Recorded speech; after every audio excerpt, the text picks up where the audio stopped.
Welcome to Everyone Loves Guitar, where we sit down and talk with interesting professional guitar players, uncover their stories, and discover what makes them tick.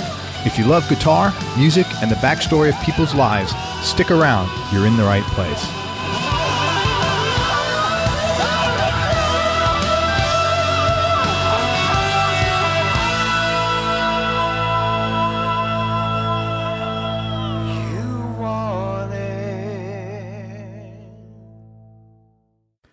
Hi, this is Craig. Just want to let you know you can now advertise here on Everyone Loves Guitar podcast. For more information, go to everyonelovesguitar.com/advertise. That's everyonelovesguitar.com/advertise.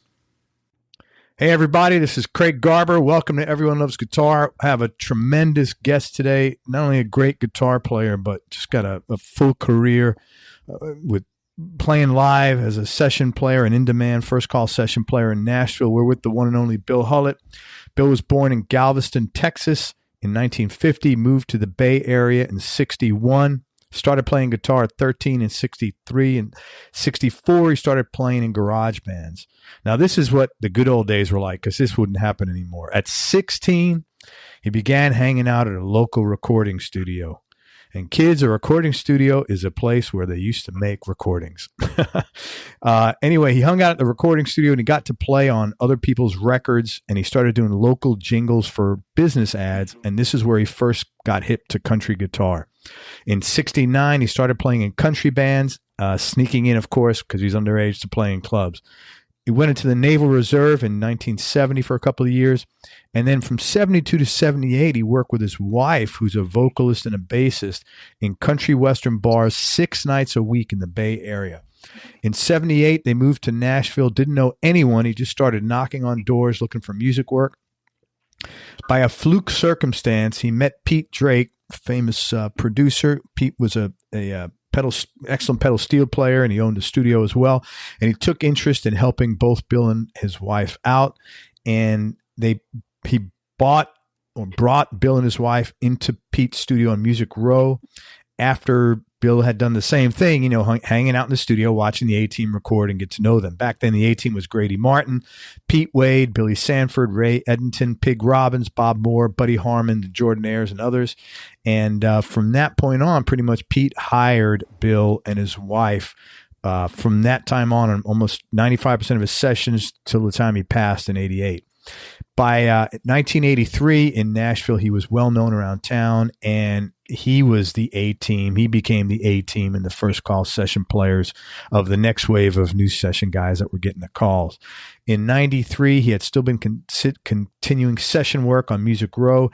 At that time, he was running his own studio, and he was hired to be in the house band for the Nashville network, of course, TNN, for their flagship show called Music City Tonight. That was a 5-night-a-week live TV, 90 minutes a day. Excellent gig, but a grueling experience. In 96, he continued session work. He got into more production at his home studio. And in 2000, he began to slow down a little bit. Of course, he's still doing sessions because good session players just keep going and going. I'm going to give you like a really small sampling of the people that Bill's played with.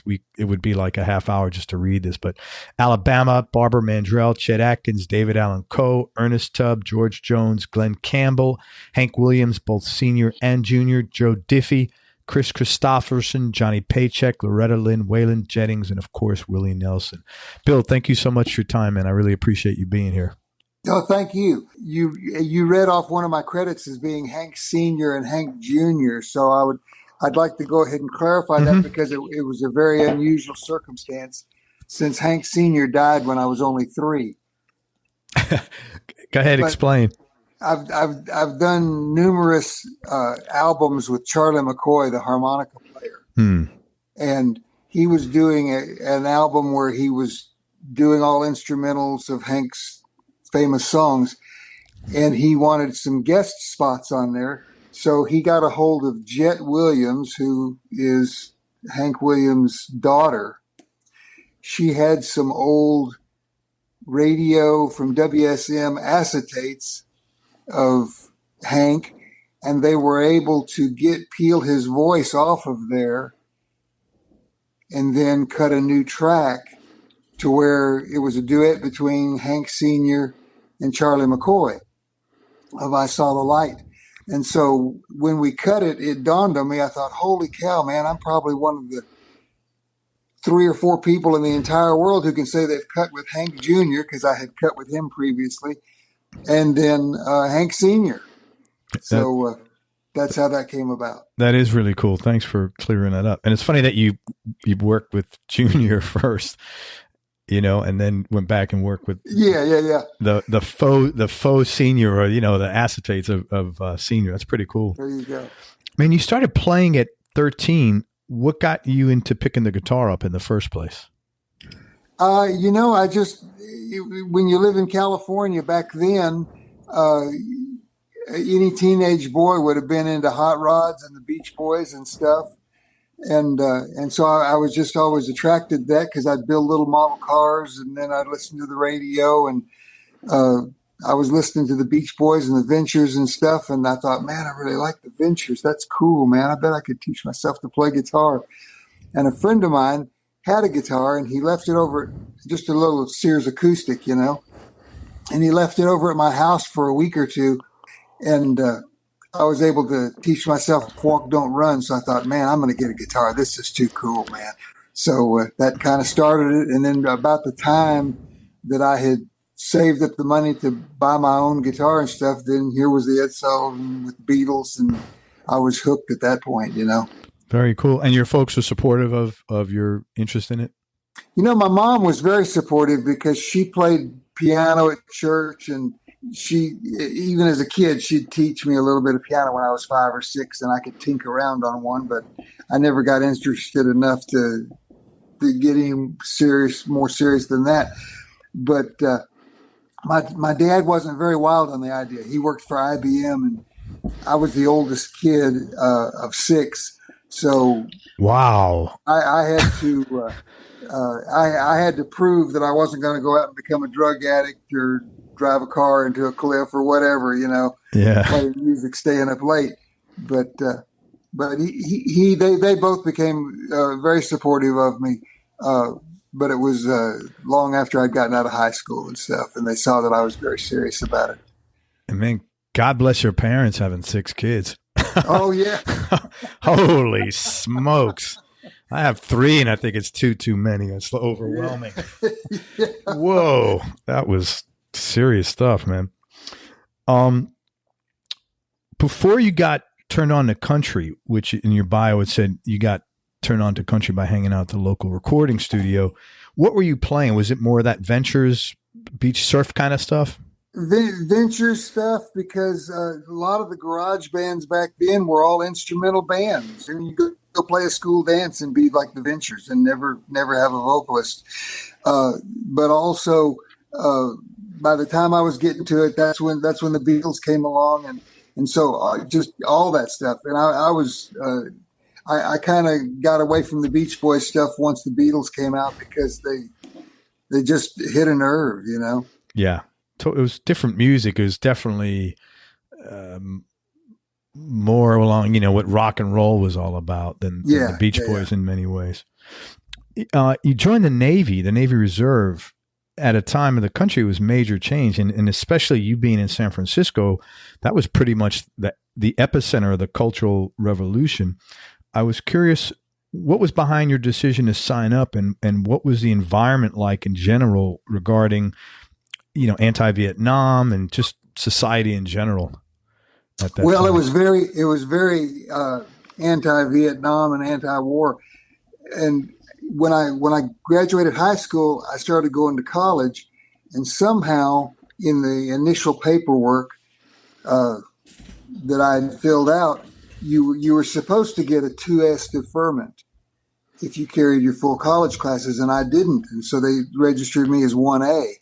Oh, and so wow. I was going down to the draft board saying, "Hey, I'm carrying my credits. I'm not 1A," and all the time thinking, "Man, I could be sent to Vietnam tomorrow if they call me," And so I put my name on the Navy Reserve, and there was about a 6-month waiting list, and they still had been screwing this thing up. Still, I was still 1A, and I was starting to hate all the regular required classes to go to college anyway. But I was loving the music classes.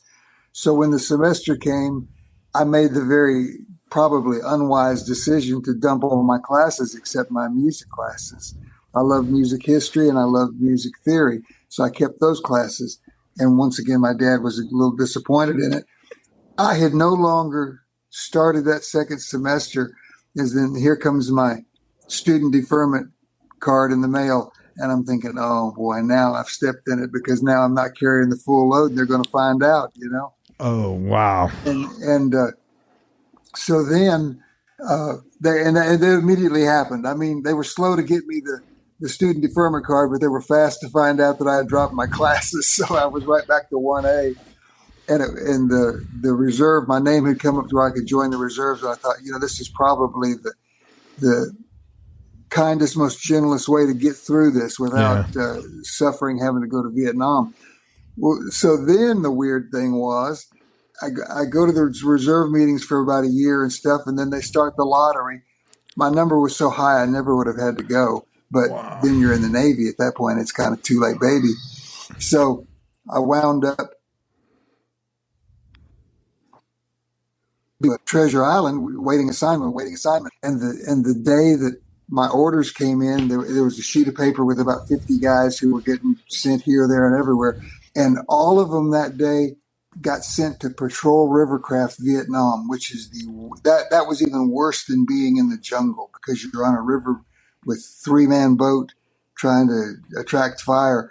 And when it got to my name, it said floating dry dock Guam for 3 people. And then it went right back to patrol rivercraft. And I thought, holy cow, man, I just had to go to patrol rivercraft Vietnam. But I wound up doing my whole thing in Guam. And we just docked all the nuclear submarines in the Pacific. And I look back with it now with fond memories. At the time, you know, of course, 20-year-old, you don't want to be doing that. But of course, it was a good time in my life. Wow. Man, that's a lucky break you caught. Yeah, very blessed. I can tell you that. Holy smokes. Yeah. So there was no combat over in Guam? No. It was just we would see the combat because the subs would get there and they would need the sandblasting and the painting, and then there was at that point in time there was also something called a patrol gunboat, which was kind of a jet powered PT boat for lack of better description, and those things would come in, and man, they had taken shells, and they didn't even look like they were seaworthy, but they would sail them from Vietnam and get them back over to Guam for repair. And those guys were just wild as guineas on those things. And I'm thinking, boy, I'm glad I'm not there seeing what you're seeing, you know? Yeah. Wow. That was really a good break. Happy for you, man. Whew.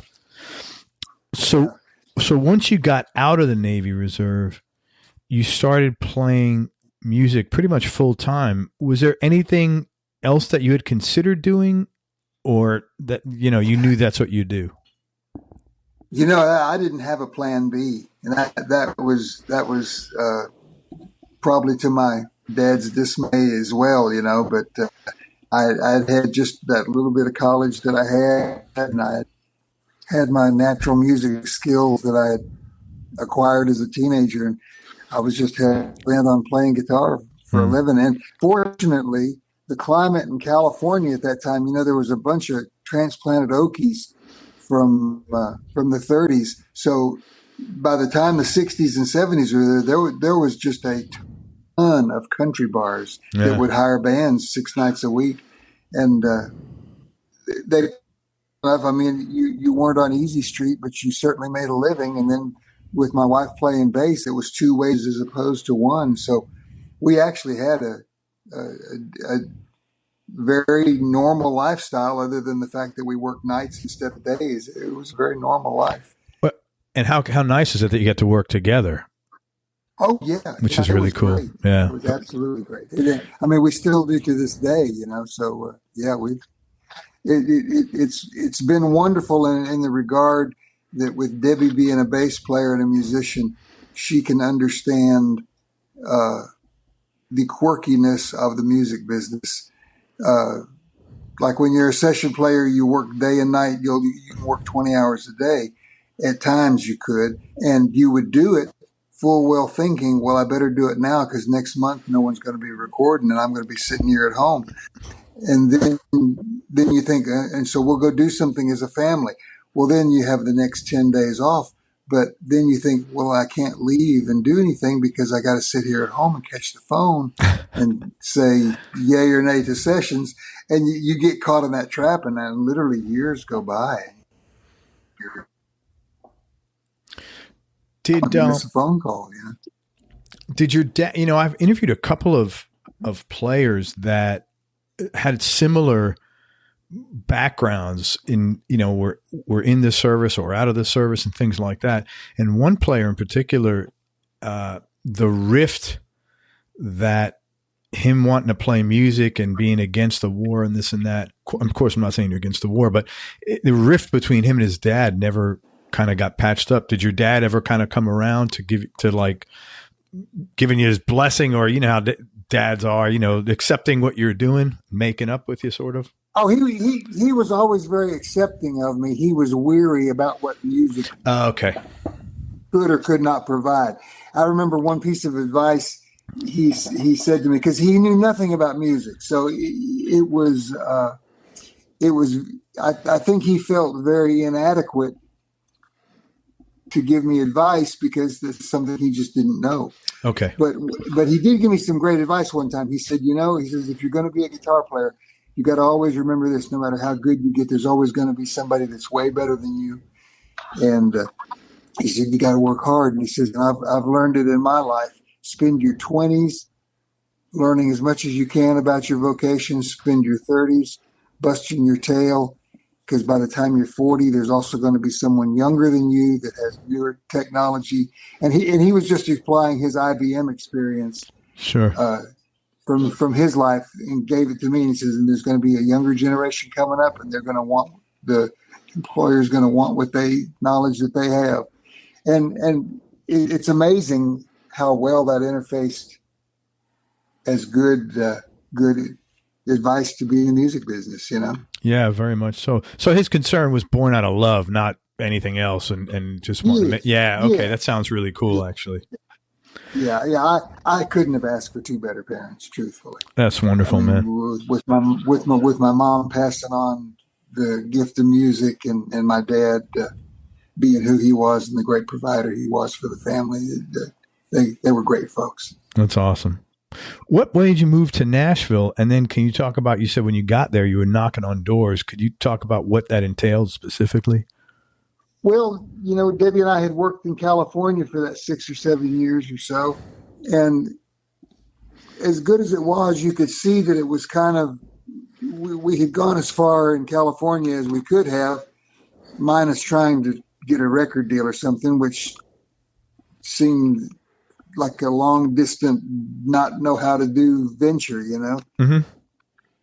So, and I had loved working when I was a kid back in that studio in San Jose, doing their little jingles and their little custom records and stuff. So I had always, I can remember telling a high school counselor that I wanted to be a session player. And he had no idea what it was. And of course, everyone would poo-poo those ideas when you would put it to him. And I almost would with my kids now. Just the odds of it working out are 1,000,000 to 1, Yes, sir, man. But sometimes ignorance is bliss, Yep. So Debbie and I we had our first son already. He was about 1.5 years old. And we just figured, well, you know what? Maybe now's the time. And so we just packed up the truck and got a U-Haul and came to Nashville.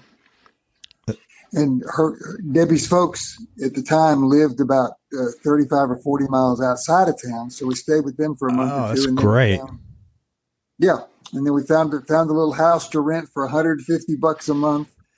And wow.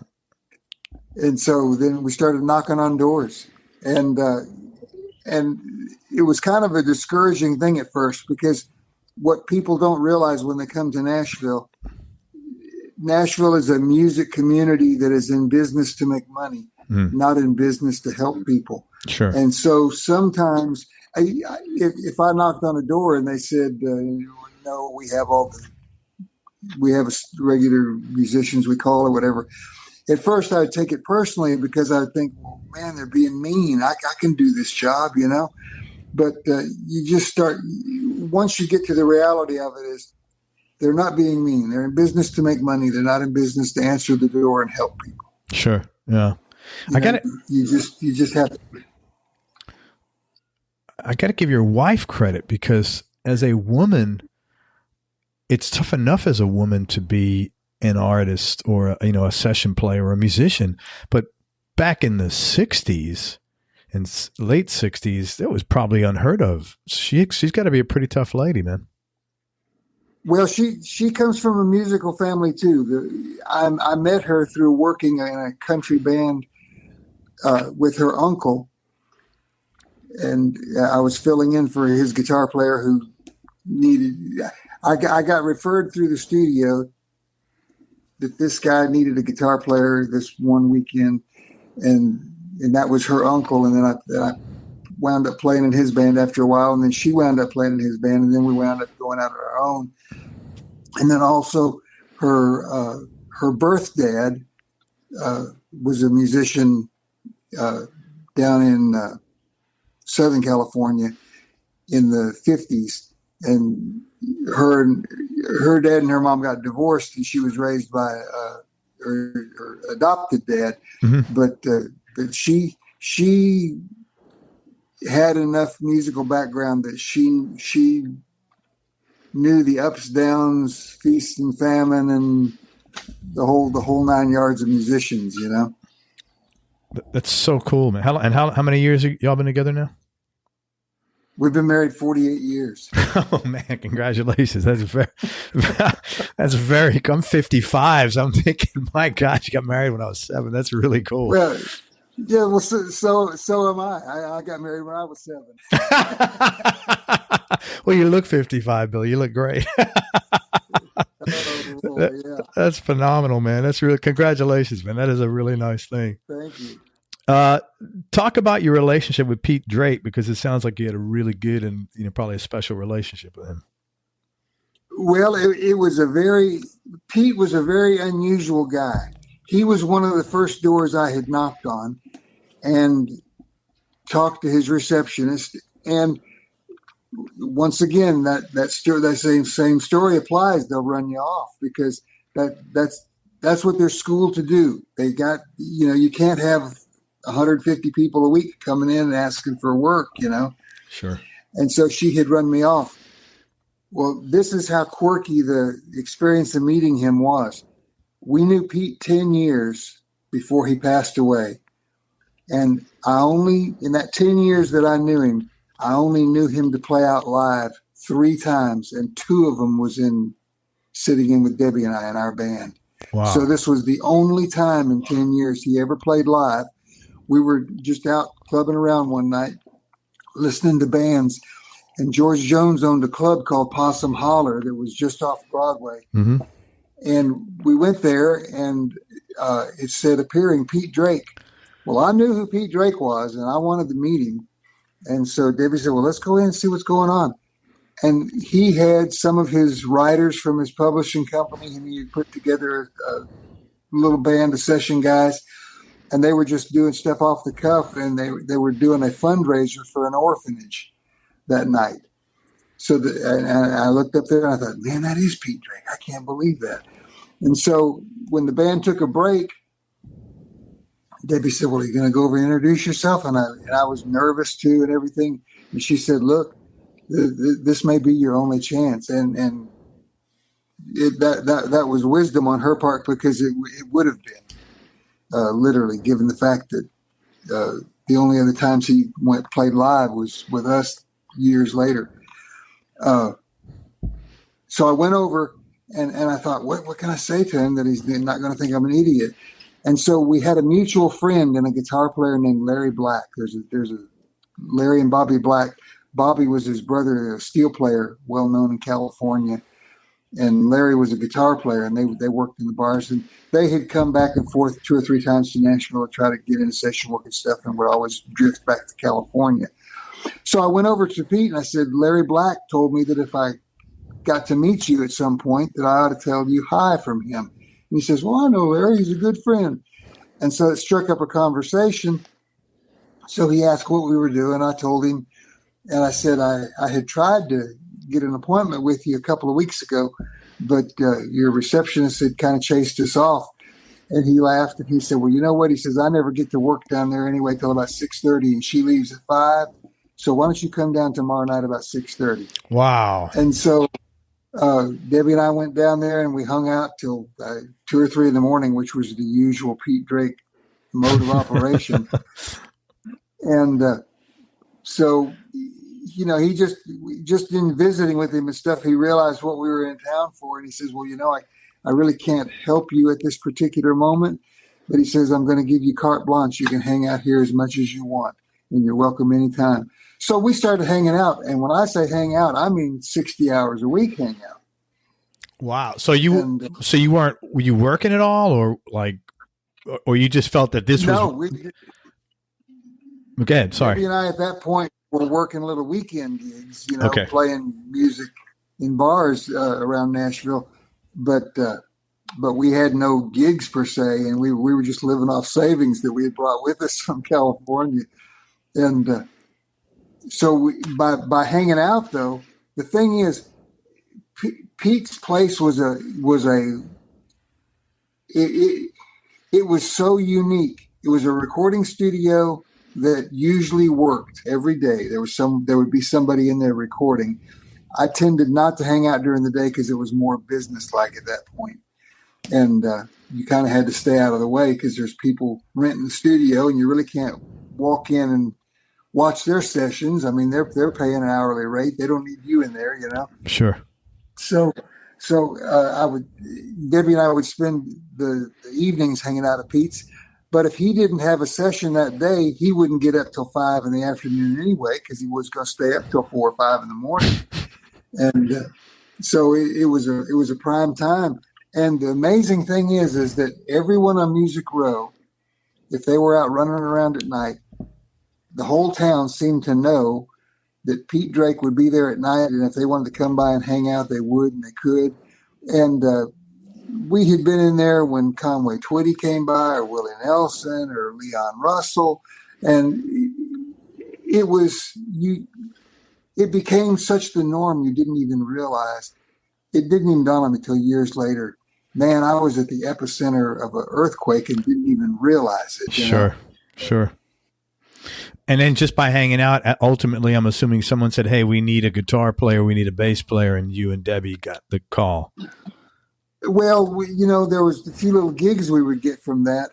But eventually what happened is Pete kind of needed help out of the house, and his wife Rose needed help. Someone to go buy the groceries, someone to take care of the pets, someone to, just general kind of a girl Friday kind of a thing. So they hired Debbie to do that.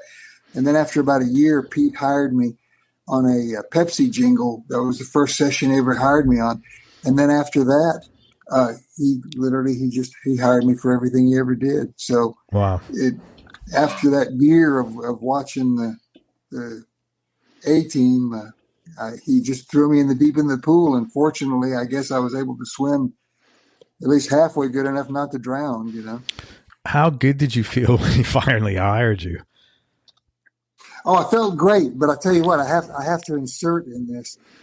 He would hire all those A-teamers, and he would in the old Nashville tradition, they used to hire 2 acoustic players, and like say if you were in the key of G, someone would play in an open G, the other guy would play in a D position and put the capo on it, and that's traditionally how Nashville acoustic guitar is approached. Or at least at the time, with 2 players. He would always hire Jimmy Capps and Ray Eddington, which you think the list of my credits is long? The new kid is with Ray playing on Everly Brothers and Jimmy Capps and Louvin Brothers and all that. And so when he started hiring me, he would hire one of those guys and me And then the next session would be the other one of those guys and me. So literally, I got broken into acoustic guitar by the two best acoustic guitar players that Nashville had. Wow. And the thing that I think back on and think about just how special those two guys are, by him starting to use me, I was taking 50% of their work. Yeah. Just by virtue of of losing sessions. And they treated me like a younger brother. And they were always covering for me. If there was a hard capo position, they would take the harder part and give me the easier key to play out of. They not only did they save my hiney time and time again, they broke me in and showed me how to do it right, and I'd have to be forever grateful to both of them. And they're both still. Jimmy's still out at the Opry, but Ray retired years ago, and he's in his 90s, and I see him rarely, but I tell him how much I love him every time I see him. Let me ask you this: that's almost, it's so unheard of. I know you're telling the truth, but it's almost unbelievable that somebody, not one person, that two people would be so kind to you and you're taking half their income. What do you think, like, were they just like first class people? Is that just Nashville or? That particularly, I can say that kind of attitude permeated all those old Nashville A-team guys. Because some of them were harder to get to know than the others. With Ray and Jimmy, they immediately warmed up to me. With Grady Martin or Pete Wade, it might have taken a year or so before I felt like I was warmed up to them. Pig Robbins, it was immediate. Bob Moore, it was pretty quick. They were all very accepting to me, and I don't. I mean, I certainly didn't earn their respect at that point. I just think that was in them. They just had the heart of a teacher as well as being kings of their craft, Yeah, that's really unheard of. And man, how cool is that? It was very moving when you said that your wife said you better go talk to him because you may not get another chance. And my wife has done many things like that for me. And I was really glad to hear that because I need to go back and thank her because she's done that for me. And hearing your story reminded me that. So, I mean, it's so, kind of a blessing that you have someone like that, pushing you and yes, making stuff happen on your team. A major blessing. And that's kind of worked our whole life that way to where there can be wonderful words of wisdom, and that's what marriage is about. So yeah, I thank the Lord every day that I married her. Yeah, well, that's what it's about if you're lucky. I know plenty of guys maybe not so much what it's about. But yeah, I hear you, man. Hey, what a good story that whole thing was, man. Thank you for sharing that. I'm going to just throw out a few names, artists that you've worked with. If you could talk about maybe how you got the gig and either a cool or interesting story about working with them, if you could recall. Let's start with Chet. Okay. The Chet Atkins connection came through when I got on Music City Tonight. The whole world came through that place. I mean, we would back up 5 or 6 different people every night. And so I first got to work with him then because he came on the show and they just needed one more background guitarist to back him up. So I thought, oh, that's going to be me. I can't believe it. And so I got to pick with him then. Well, then after Music City Tonight ended, there was a series that Bobby Bear, the country artist, and Ralph Emery, the disc jockey, had put together. And it was called Country Homecoming. And it was 2 days of filming, and they had assembled about 30 or 40 country artists, all of them legends. And Ralph would interview them, or Bobby would interview them. And they hired a staff band. There was like a 6 or 8 piece band that I was in, and there was no rehearsal, but they had this big songbook with about 300 songs. So if he was talking to Willie Nelson, the rules were, if he's talking to Willie Nelson, go to the Willie Nelson section of the book. And somewhere during the conversation, you will probably get a clue as to what he's going to ask him to sing. And then you just have to open up the chart and it already counts for, and it's time to play, And so I got to work with Chet on that. Sadly, Chet was part of that, and sadly, he already had damage his reflexes through cancer that he had suffered. But it was still amazing because he wanted to play, and he would pick up the guitar, and he might fumble for a second or two, but then it would be like the wires would connect, and it would be exactly the Chet Atkins that you remember from the '60s, and it was sad to see, but at the same time, kind of a cherished moment just to see the human spirit conquer it, That gig sounded great as far as like, man, what a challenge. I mean, you had that that was probably keeping you on your toes like anything, man. Oh yeah. Well, the TV show was perfect experience for that, because by Monday through Friday, you would have backed up maybe 30 acts.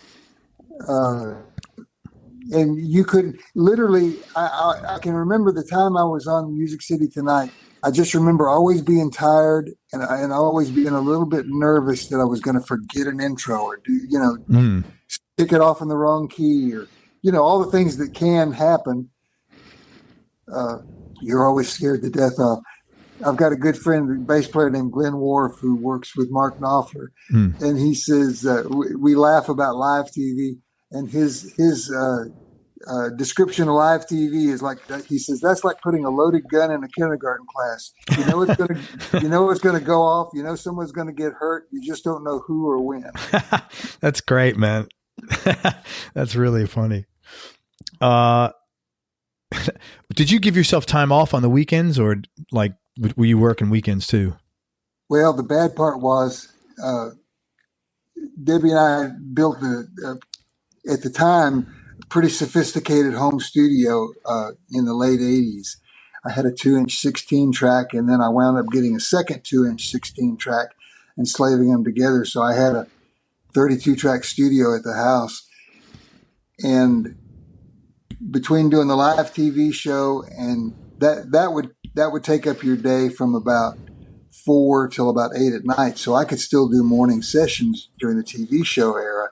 And I would do that, or I would be working on a project. If someone had come in and wanted to cut a record at my place, I would work on that. And then I'd get home, say at 9 o'clock at night or something, and I might have to go downstairs and work in the studio for another hour or two to be ready for them to do whatever the next day, Yeah, like to mix some stuff or engineer some stuff.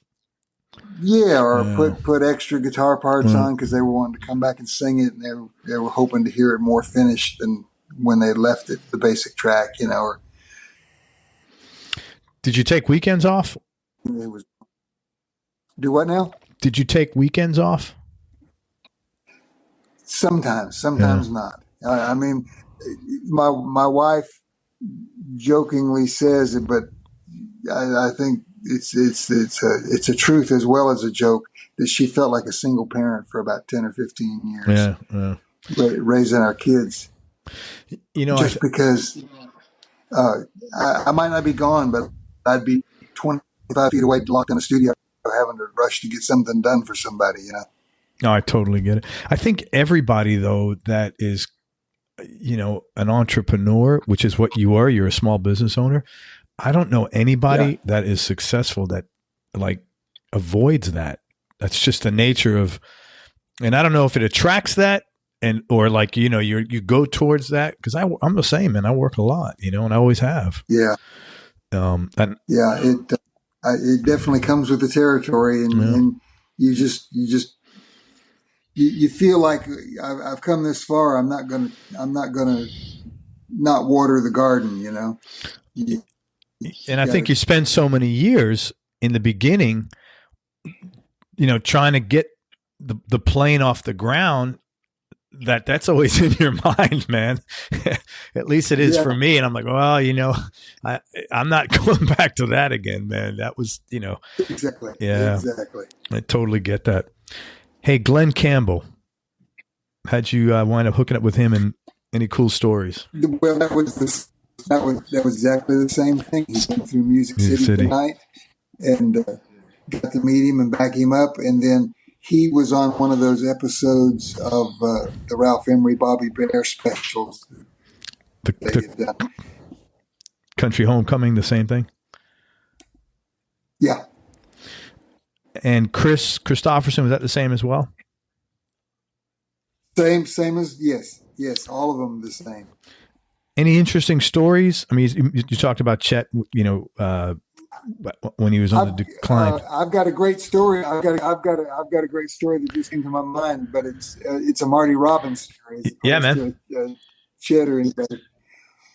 When I was working for Pete, it was the first couple of years I worked for Pete. It was a weird scenario in the fact that all those A-Team musicians knew me, and I was friends with them, and I was playing on records that were being hits that Pete produced, like B.J. Thomas and stuff.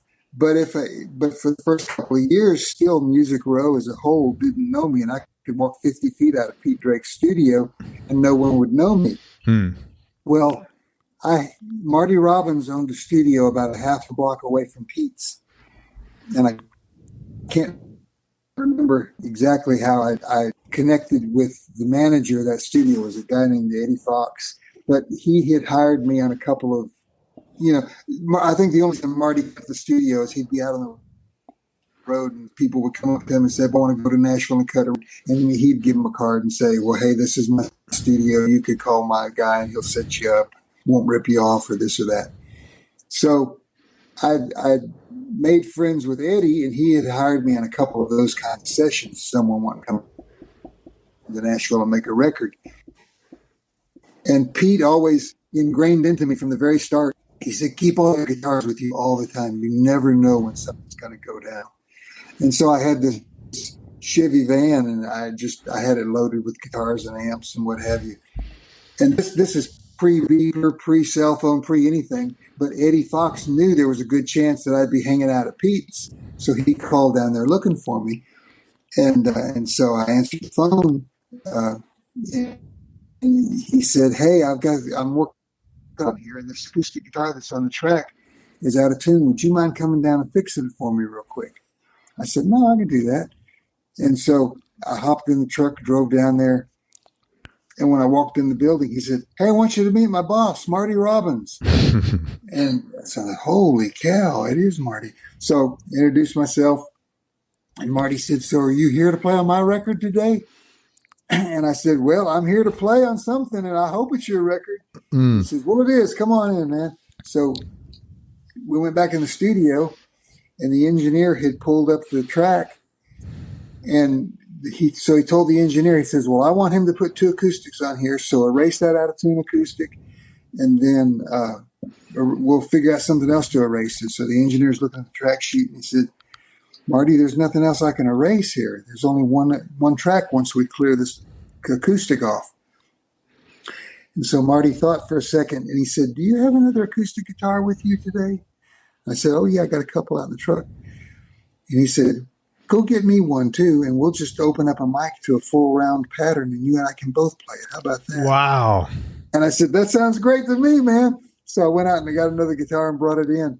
And so they just took a Neumann mic and opened it up to a Omni pattern, And so I'm sitting 5 feet across from Marty Robbins, and we're both playing acoustic on his song. And I'm thinking, I don't believe this. I was bored to tears, just hanging out at Pete's doing nothing 10 minutes ago, and now I'm sitting in here with Marty Robbins playing on his record. That's awesome. What a cool story, man. If you had to look back and give advice to your younger self, is there any advice that you would have given yourself that would have made your life easier either business, playing, career-wise, personally? What advice might have made your life easier, if any? Well, I don't know if this is just a sign of my age but I think it would have benefited. When I was young, obviously I'd walk across the street at 2:30 in the morning if it meant I could play on one more session, and I would probably put a little more family time in there than I had in the past, because the kids grow up quick, and we're enjoying our grandkids so much now that I realized that there was a big portion of them growing up that I rarely saw. And now my wife was really great when it came to things like birthdays or whatever. I'd wind up getting booked and would, in theory, miss a birthday. And so, say if the kid's birthday was on a Wednesday and we had to ditch the plans, she would make it where we'd celebrate it that Sunday or Saturday or something, to where the odds of me getting work was a lesser chance on the weekend. Sure. And so she would always accommodate that, and we would move celebrating events like that around a little bit. But I could have been more of a dad, and just there's times when you turn the ringer off and just. Yeah, but man, in terms of career, I've been so blessed. I don't know that I could ask for any. If I did a wonderful life, I couldn't be bitter about it. It's been wonderful. So that's wonderful. Continue man. Forward. How many kids do you all have? 3. Okay. We have a son Clay, he'll be 42 in January, and then our daughter Beth, who's 30, and then son Wendell, who will be 29 in February. I hope I got that right. I think 29. Very cool, man. Well, congratulations, and thank you for sharing that again. You didn't go for 6. No. Man, hey, let's talk about gear for a few minutes. What's like your main guitar that you used to like to play or that you're playing now, and what other guitars would round out your top 3? A lot of my work on sessions has been acoustic, and 99% of the stuff that I've done on acoustic has been on an old 1961 D21 Martin.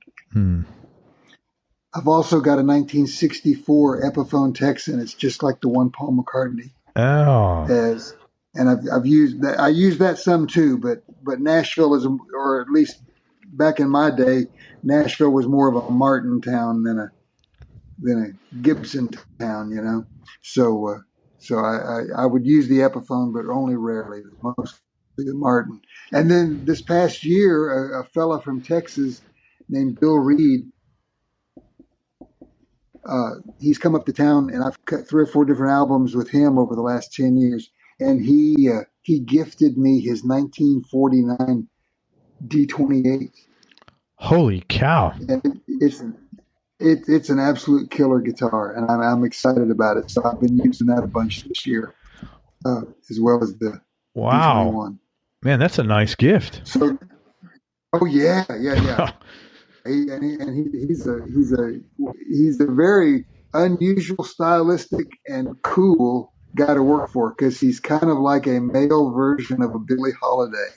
Oh wow! And he really writes and picks great material for himself. I always look forward to getting to cut with him. That's great, man. That guitar's older than you. Yeah, exactly. Just by a little bit, it is. Hey, take it. Then,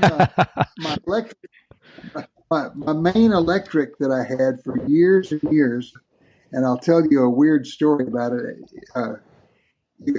I moved to town. I'm basically, when it's electric, I'm basically a Telecaster player. and I had a 1951 Nocaster, all original.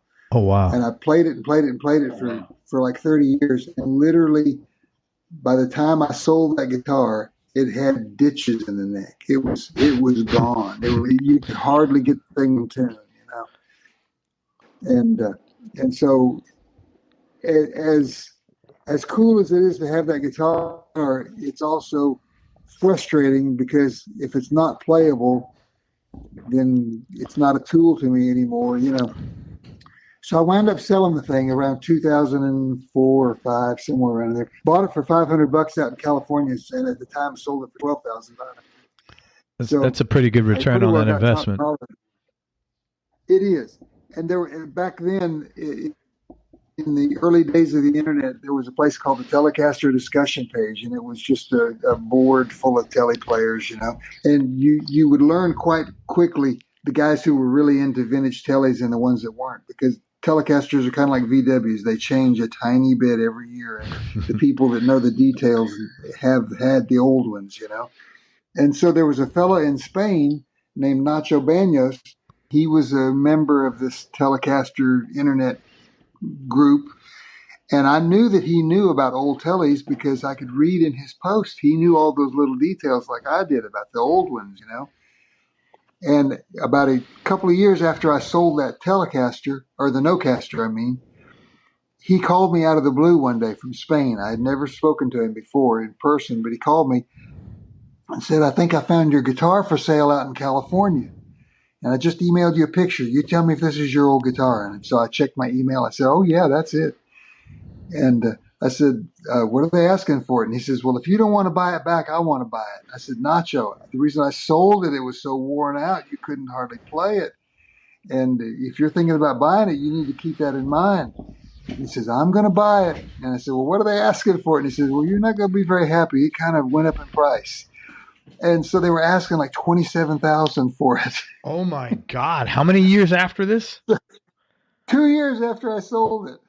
And so I thought, holy cow, I can't believe it. So he wound up getting that thing. Well, unbeknownst to me at the time, he owned a plastics factory in Spain. So he had enough disposable income that he had 50. Now think about this, 50 all 1954 or older Telecasters. Wow. And they're affectionately known during Telecaster lovers call those guitars blackguards because they all had the blackguard guard. So that's $1 million in guitars conservatively.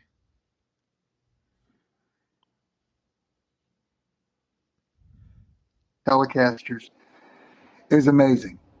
Wow. He has the number 2 prototype Telecaster. His collection was amazing. Well, he wrote this coffee table book called The Blackguard. That's why I know that guy. Okay, that's why I know that name. Yes, okay. Okay, so here's where the story really gets convoluted. So he always goes to the Dallas Guitar Show. So I went down there one year and met him. He gave me a copy of the book, came back home. At this point, we're fast friends. So he calls me about a year later. So now this is or a couple of years later, maybe. It's about 2009 or something like that. And he said, "Man, this recession's kind of hit me a little bit." And he says, "I'm going to thin out my herd of blackguards." He says, "I'm probably going to have to sell your guitar. Would you want to come down to Dallas and meet me? And we could spend the weekend hanging out. And that way, if I sell the guitar and it goes off to $10 too, we can at least say we both played it right there at the end." And so I said, "Sure, that sounds like fun." Well, unbeknownst to me, my oldest son, Clay, and my wife, Debbie, were in on this. And I should have realized something because Debbie was far too agreeable to hop in the car and drive to Dallas. Oh, man. So we go to Dallas and we meet in the lobby we make plans to stay in the same hotel, which is right next to where the guitar show's happening. And he says, "Well, it's up in my room. Let's go up to my room." So we go up to his room and it's laying there on the bed. And I'm thinking to myself, holy cow, this is like a lost dog that came home, And he said, "Pick it up and play it." So I picked it up. And immediately, the first thing that crossed my mind is, how in the heck did he get rid of the ditches in the neck? They're gone. And I'm thinking, if I'd have known how to do that, I wouldn't have sold the guitar. And he says, "Well," he says, I got to tell you, Bill." He says, "I got good news and bad news. And I said, what's that? He says, well, the bad news is it's not my guitar anymore. And he says, but the good news is it's yours because I'm giving it to you. And so now my head's really reeling because I'm looking at no ditches in the neck.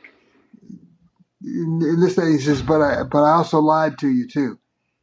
He said, this is not your guitar. He says, your guitar is my favorite one out of the 50 of my collection.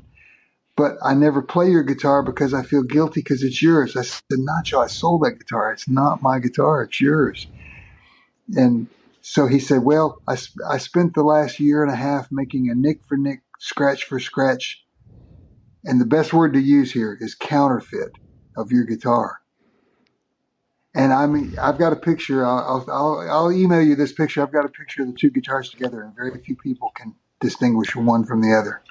That's amazing, man. So he gave he gave me the guitar that he built, which ironically is actually a better guitar than the 51 Nocaster is. Wow, what a story, man. Well, and there's all kinds of things that blossomed from his desire to gift me this. On the tele page, there's a guy named Ron Ellis who was wrapping pickups with the guy that used to work at the Fender Custom Shop, and he was going out on his own. And so Nacho contacted Ron and said, would you make a set of pickups for him and try to make them as authentic as you can? And he said, man, because Ron knew about his collection of guitars. He says, this Ron Ellis works in the aerospace industry and has access to all these different things. And he has access to some big government machine that's kind of like a CAT scan machine or something. And he said, if you'll send me a broadcaster pickup, I'll CAT scan or whatever they called it. It wasn't CAT scan. He says, I'll be able to look at that thing and study it, and we can get the wrappings just like it's supposed to be. You can get everything. Wow. That started him.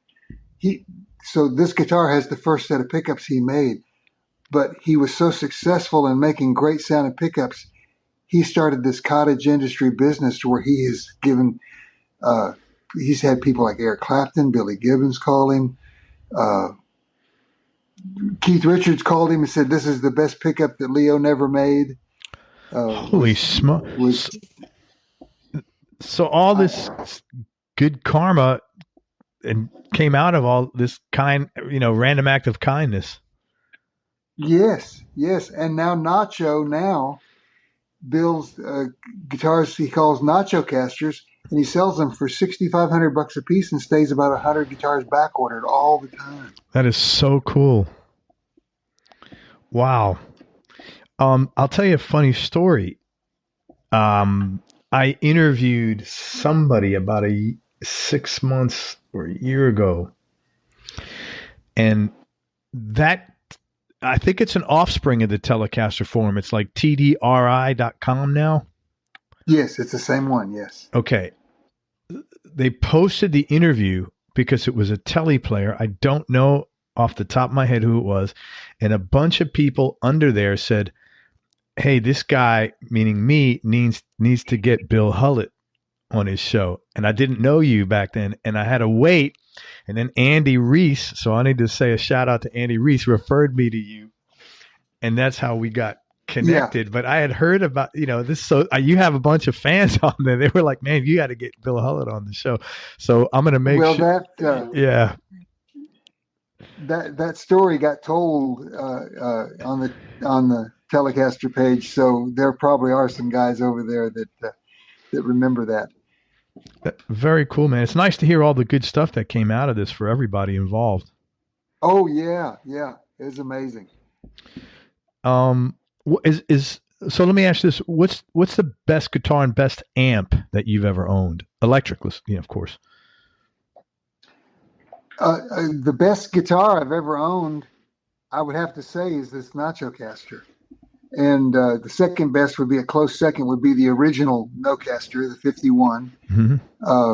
And then amplifiers, I used to, when Fender first released their first reissue of a Tweed Bassman, I got one and I really liked it and I was using it.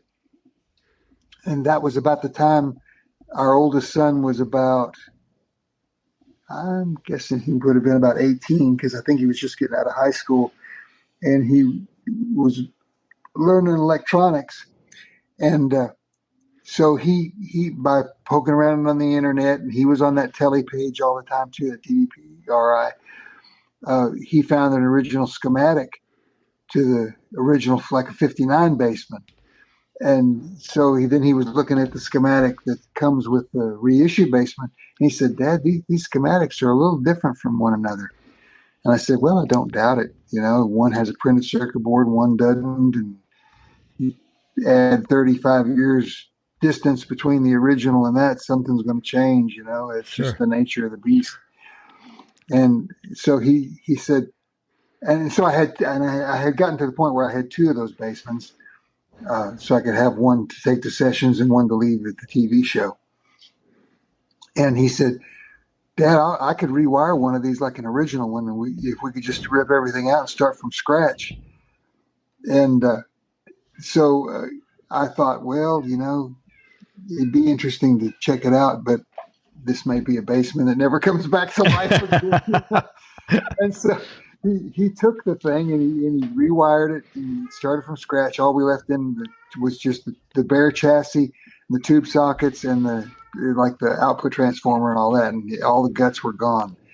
And so he made his little board and he rewired it like an original one.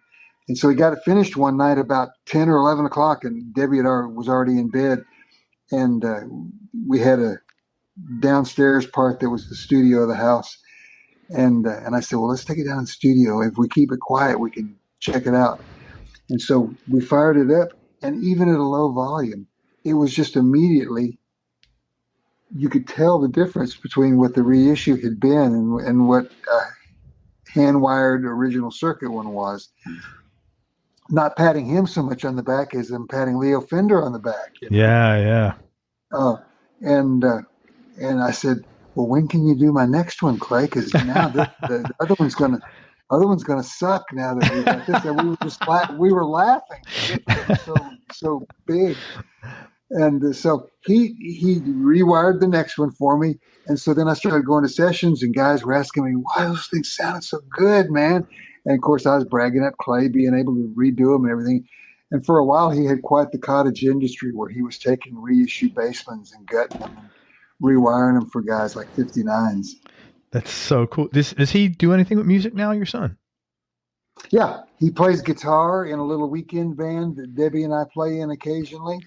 And he plays bass at his church, and he works at Nashville Electric Service and has a crew of guys underneath him. That's very cool, man. So the three of you get to play together. That's real nice. Yeah. Man, what a good story. Really cool. And then, and I'll add to that story then also, because, you know, the reissue basements were easy to find. I was wishing I could find an old Tweed Deluxe, and they're never to be found, or if they are, they're through the roof prices, you know. And so he said, "Well, Dad, why don't we just try to make one from scratch?" And so we went and found the circuit for that one. And so he started making little Tweed Deluxes too. And I mean, he made those amps for everybody. I mean, Reggie Young, a bunch of session players bought them because they loved them. And I've still got the two basements he built for me, and the Tweed Deluxe that he built for me, and they're killer amps. They're absolutely killer. That's so cool. Did you play a lot with Reggie? I got to play with him some. We both worked for a producer named Nelson Larkin, who produced Billy Joe Royal and Earl Thomas Conley. And quite often he would hire me on acoustic and Reggie on electric. And Reggie is one of my, literally, probably 51% of the reason I moved to Nashville. I would buy records based on the fact that if I saw his name on the credits, I'd buy it. Yeah. Because I knew there'd be something in there that I would love, you know. I interviewed Reggie quite a while back, and he's so humble and unassuming. It's amazing, you know. And yeah, everyone in town says when they grow up they want to be like Reggie Young, and that's exactly true. I mean, it's amazing that he is so humble with what he's done. Mm. And at the same point in time, it's amazing to me how giving he is, because I'm sure you're familiar with the song Drift Away by Dobie Gray. Oh yeah. You can't think of that song without thinking of that intro. That lick is married to that song. Absolutely. And that song, when you hear it on the radio, the song you're listening to is the demo. That was a demo that was upgraded to a master. And he said the intro was an instrumental that he was writing. But he said when they played the demo, he said, I thought to myself, well, boy, that would go good on that song. I'll just stick it on here. So here he gave up an instrumental that he was writing for at the time would have been a $40 demo. Unreal. To play on 4 or 5 songs for $40. Gave it to Mentor Williams, the guy that wrote it. And then, of course, then the rest is history, because it got upgraded to a master and became a classic. And that's that. And so it was a wonderful ending to a nice story. Yeah. But that is kind of Reggie Young in a nutshell. He'll give you his best lick if he thinks it'll be put to good use, you know? Yeah. Hey, let me ask you this, Bill. Desert Island Discs, like if you had to pick just knee-jerk reaction to top 3 albums that you'd want to listen to. I would probably pick Johnny A's first album. I love that, with Wichita Lineman on it.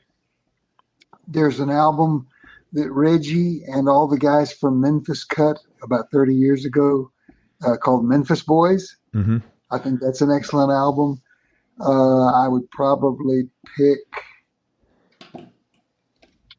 I'd probably make some kind of a compilation record out of some of the Ventures stuff. I enjoy listening to those sometimes. And then beyond that, maybe a little bit of Eric Clapton or Beatles or somebody. Very cool, man. Well, and then I have to think too. Well, you know, I've left out country guys. And I'd probably have to have some Buck Owens and Merle Haggard in there too. Fair enough. What's the most important things you've learned about yourself throughout your entire career experience, and I guess just life in general?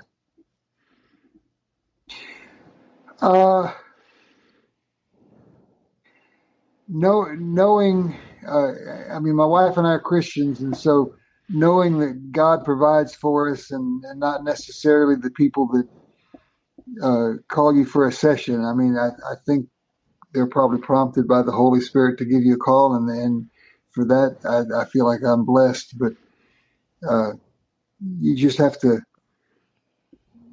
if you're a believer, you have to believe that all that is a gift from God, and the gift of music and the whole 9 yards.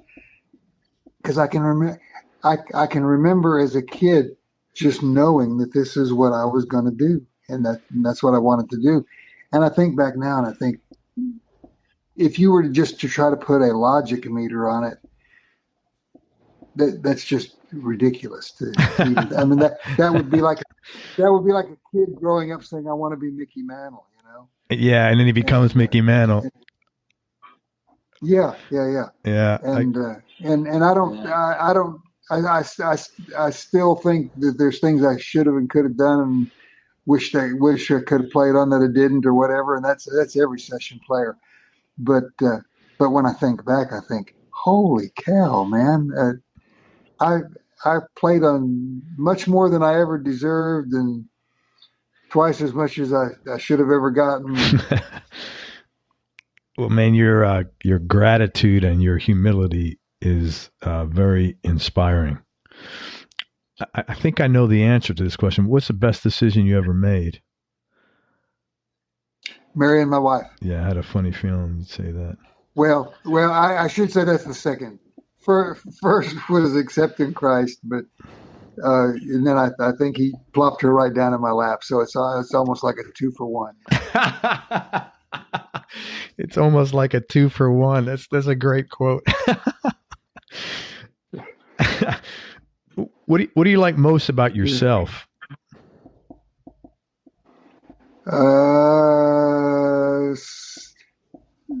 So that's a tough one. Man, that's how you stop a musician in his tracks. Ask him or her. Yeah. What do they like about this? That's when everybody, the rails stop, man. All of a sudden, I asked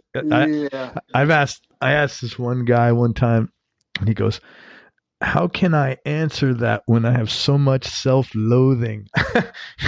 Musicians are so exactly. So critical of themselves. Yeah, sure. And I think that's the common thread that runs through them all. Yeah, they're very humble. Just the humility is very, everybody's so humble. But that being said, I can't let you off the hook. I gotta get an answer. What do you like most about yourself? Boy, there's another toughie.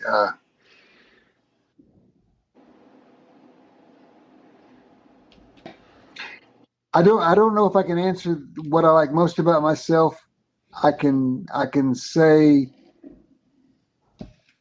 what I feel most blessed about is all the life opportunities and circumstances that have been put in front of me.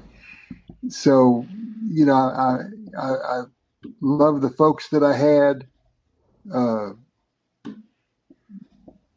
Blessed in the fact that we moved to California, because through that I was able to get started in music and meet my wife, and then blessed that we came to Nashville, and I can think of all that.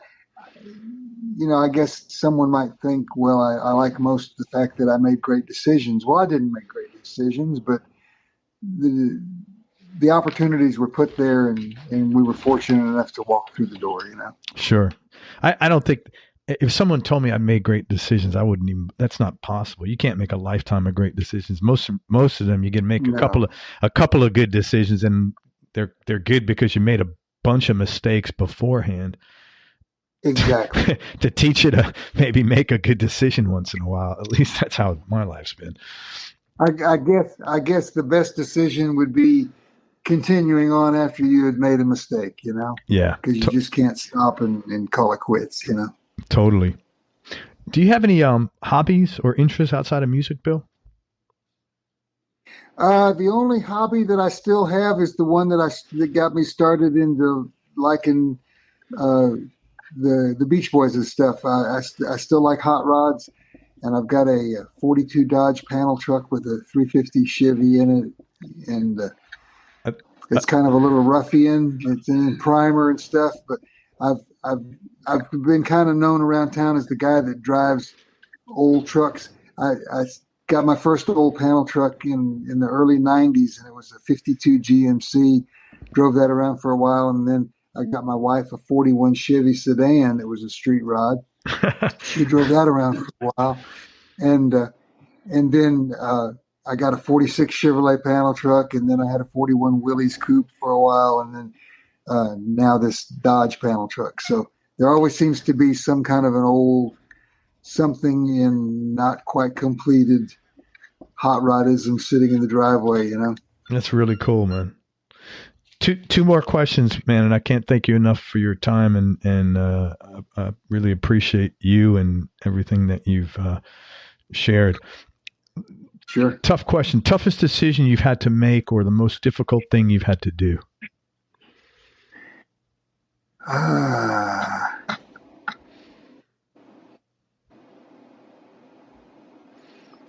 Probably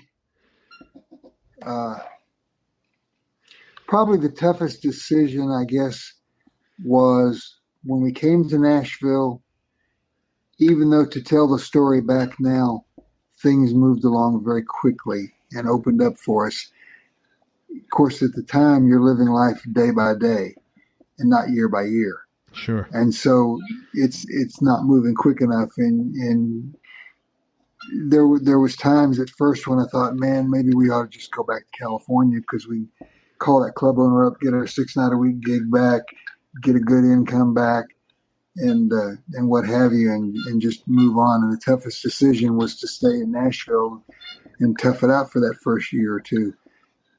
And that was also the best decision, obviously, because the country music scene in California quickly died. I would have had to come back here and I would have just been deeper in the line at that point, but that was a tough decision. That decision was also based largely in part that my wife was adamant, and she was of the opinion, look, we've come here, and if we're going to go back to California, we're not going to go back and just grab up another nest egg and come back and forth for the next 5 or 6 years. We got to tough it out and just do it.